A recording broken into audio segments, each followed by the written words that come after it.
La France, une start-up nation? Peut-être. En tout cas, le pays abrite de très nombreux incubateurs, accélérateurs et start-up studios. Et ils ont le vent en poupe. Selon l'étude Xerfi France, on dénombre plus de 300 organisations de ce type dans l'Hexagone. Tout a commencé à la fin des années 1990 avec la création d'incubateurs publics dits allègres, aujourd'hui bien ancrés dans le tissu économique local.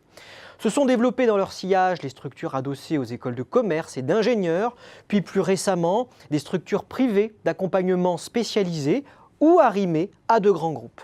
Actuellement, les 2/3 des grandes écoles et environ la moitié des entreprises du CAC 40 disposent d'un incubateur. Et ces structures se multiplient en raison d'un environnement favorable. Citons pêle-mêle le goût des jeunes générations pour l'entrepreneuriat, les initiatives comme la French Tech, le développement du capital risque, dont les levées de fonds ont été multipliées par 3 entre 2014 et 2017, le soutien politique et financier de l'État, la constitution de fonds comme French Tech Accélération ou encore la transition numérique qui incite les grandes firmes à créer en interne des dispositifs d'incubation et d'accélération à des fins de veille économique et technologique. Toutes les structures d'accompagnement ne se ressemblent pas. Et oui, les business models se montrent très disparates d'une organisation à une autre. La promesse de valeur, l'organisation interne ou encore les ressources ou compétences utilisées varient considérablement. Néanmoins, quelques tendances se dessinent.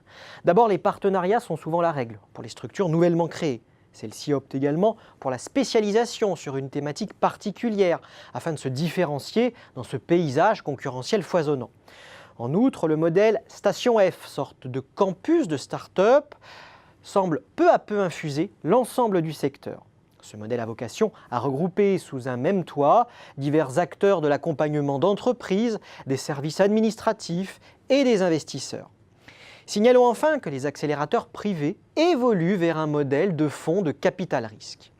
Cela étant, la concurrence entre les structures privées s'intensifie et rend encore plus urgente l'adoption d'un business model pérenne selon l'étude Xerfi France, en particulier pour les nouveaux entrants et les acteurs les plus opportunistes. En vérité, un écrémage semble inévitable à moyen terme, à moins qu'un travail conséquent sur l'offre ne soit réalisé. Il est nécessaire en effet que les structures d'accompagnement apportent une vraie valeur ajoutée aux jeunes pousses par les services offerts et par leur réseau de partenaires.